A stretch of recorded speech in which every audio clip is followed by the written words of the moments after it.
So over the last 10 to 15 years, I immersed myself in a world of study. I've studied philosophy, theology, psychology, sociology, criminology, history, politics, you name it. I've studied it all for the purpose of understanding human behaviour, all right? Not for diagnosing it, not for curing it, for understanding it. I guess what you could say is that, I got into all these studies to essentially understand and make peace with myself. Now, we've all got heroes, don't we? We've all got sources of inspiration. And where some authors today will reference, Mahatma Gandhi, Mother Teresa, I hold this young chap here in absolute reverence, wise Master Yoda. All right, a source of wisdom and information for me back when I was a child. This will be one of the quotes that I think I've been quoting for probably the last 30 years. There is no try, there is only do or do not do. There is no try, there is only be or do not be. Have you ever had a conversation with someone whose life is in an absolute pickle, and they'll say something along the lines of, "Oh, but I'm trying to change, but I'm trying to change." It's like trying is the biggest cop-out ever, all right? As wise Master Yoda said, there is no try, there's only you have changed or you haven't changed. There is no changing. I'm changing. If you think, what happens when people say, "I'm changing"? They say, "I'm changing" in this really disempowered, drippy tone, don't they? Right, so don't be changing, right? Be either changed or not changed. All right, then we're kind of off to a pretty good start. So as he said, there is no try. There is no "I try to be confident," and there is no boosting confidence. One is either fully secure in oneself or one is not. Did Master Yoda actually say that? I'm not quite sure. Maybe that was just me. I'm not quite sure. So, there are, in fact, 8 different categories of confidence. Confidence is essentially the trust or the belief that we have in someone or in something. As I mentioned earlier on, this someone could be someone else. We could have trust and confidence in someone. We might perhaps have trust or confidence in a parent, or we perhaps have no trust and no confidence in a parent. We maybe have trust in a teacher or in a manager or a leader, or perhaps we have trust in a movie star or a soap star or something like that, or we don't. All right. We sometimes, I have confidence in my car. All right. I have complete confidence in my Vauxhall car because they're just built to last, right? They're not built to fall apart and be replaced every couple of years. They're built to last, at least a decade. So I have confidence in my car. I've never had any problems. Hence the reason I like to stick to Vauxhalls. However, I am considering Tesla, right, when the Cybertruck comes out, but just keep that between you and I. So confidence is the trust or the belief that we have in someone or something. This someone or something could also be ourselves. Goes without saying. So the self-confidence, let's open this up. Self-confidence is the belief that we have in our abilities, in our knowledge, in our character, and in our judgment.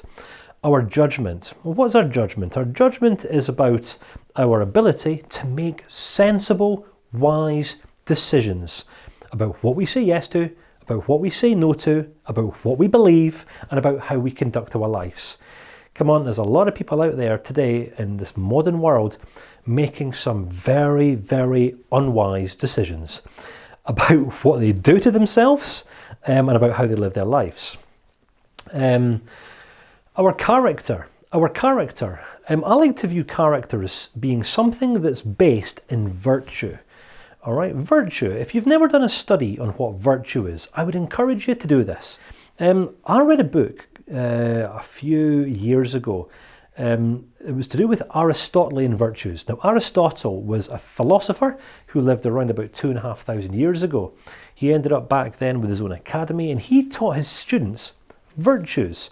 Because the questions they were asking back then were not, how can we feel better as human beings? How can we feel more confident? How can we feel less anxious or less depressed? Or how can we have better mental health? And the questions they were asking back then was, how can we be more virtuous? How can we live life in a good way? What does living life in a moral way look like? How do we become valuable human beings? How do we live sensible lives? What is wisdom? What does living a wise life look like? Right, very different questions from the questions on many people's lips today, aren't they? Right, so back then, feeling confident wasn't a primary goal for people. It wasn't. Because one of the major goals, going back all these years ago, was how do I live life to its fullest? How do I live life in an uncapped way? How do I uncap myself? How do I free myself? How do I live life in a liberated way? How do I live life free? So you've got to understand that, if we are to live life in a liberated way, which is essentially in a free way, I'm doing my best to demonstrate what living life in a liberated and free way looks like. We can only do this if we have belief in our abilities, right? So what abilities am I demonstrating right now? My ability to communicate to an international audience, my ability to convey ideas, articulate these ideas in a relatively concise and hopefully relatively easy or palatable way. All I can convey is my knowledge. Do I have all the knowledge in the world? Absolutely not. Do I have much of the knowledge in the world? Absolutely not. Do I have some of the knowledge in the world?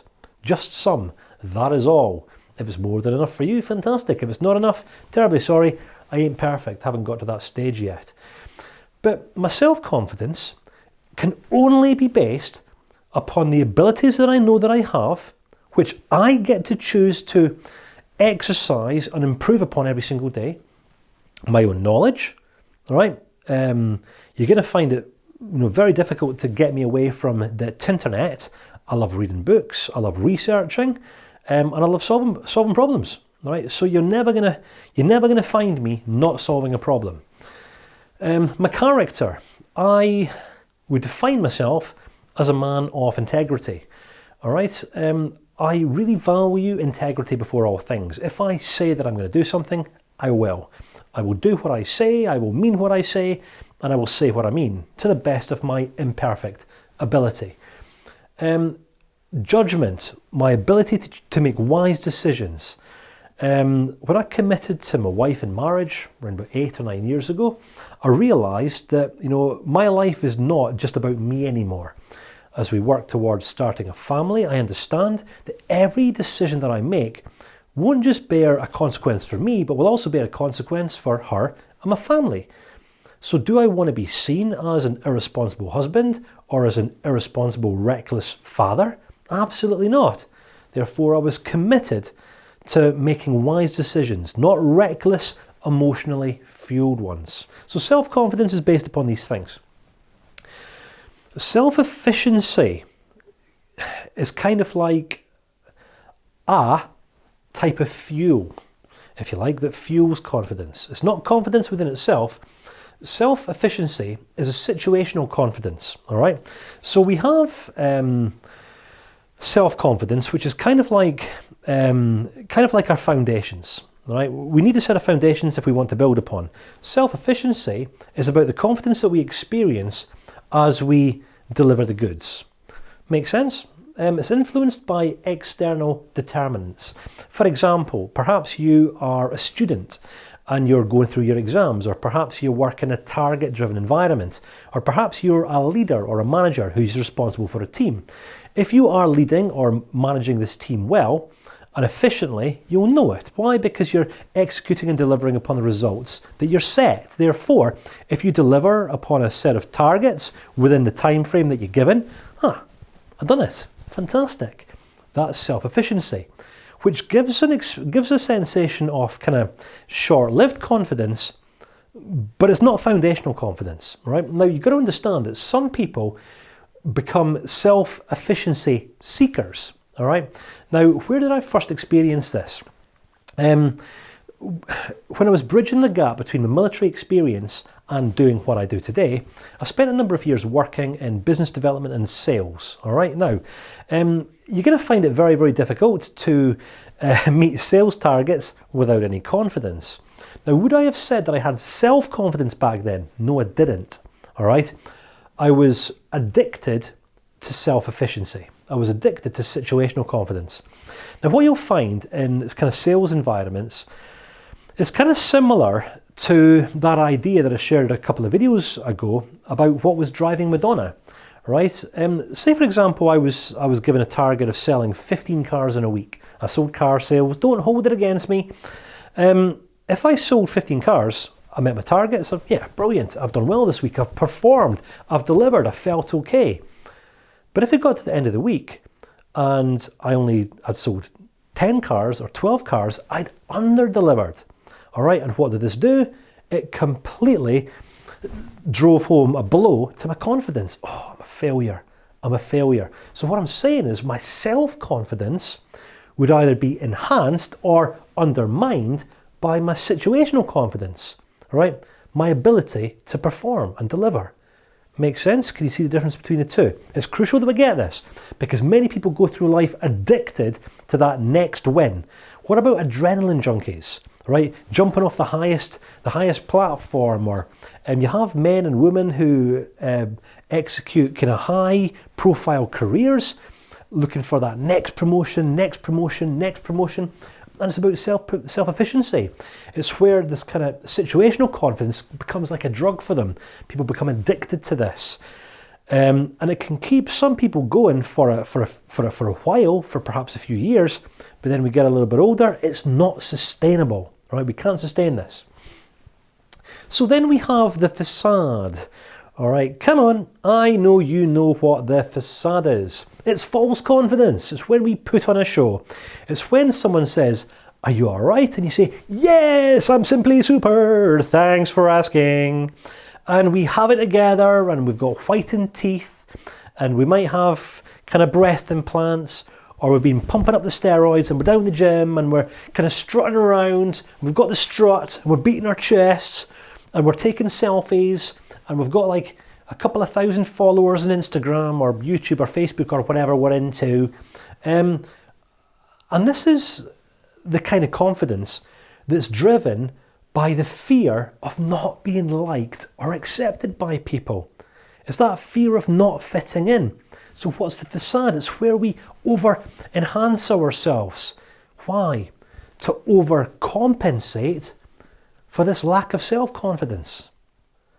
Do you see it? Makes sense? Come on.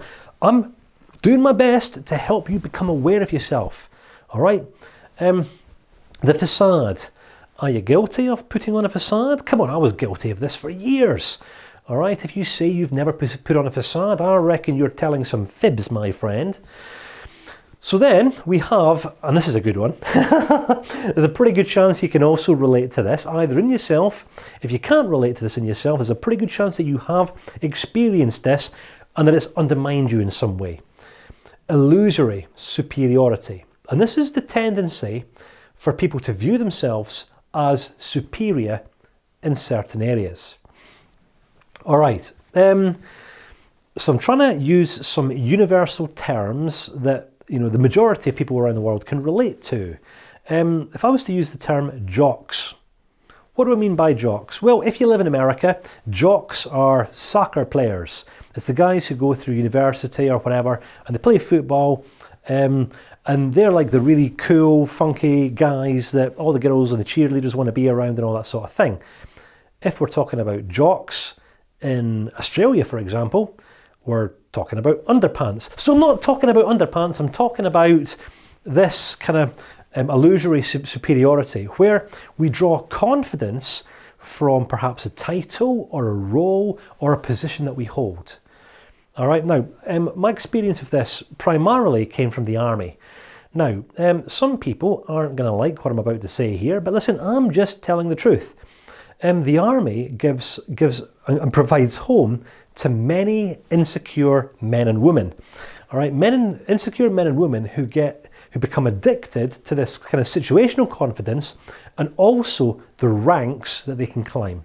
So when a person gets their first taste of promotion, it's kind of like it gives our personal significance box this big tick. All right, so, oh, I feel really significant now. I've got some authority. I've got some power. I'm superior to all these people who are lesser than me. And it's when we kind of find ourselves in this place of, how would I put this? I would put this, it's kind of like a false confidence.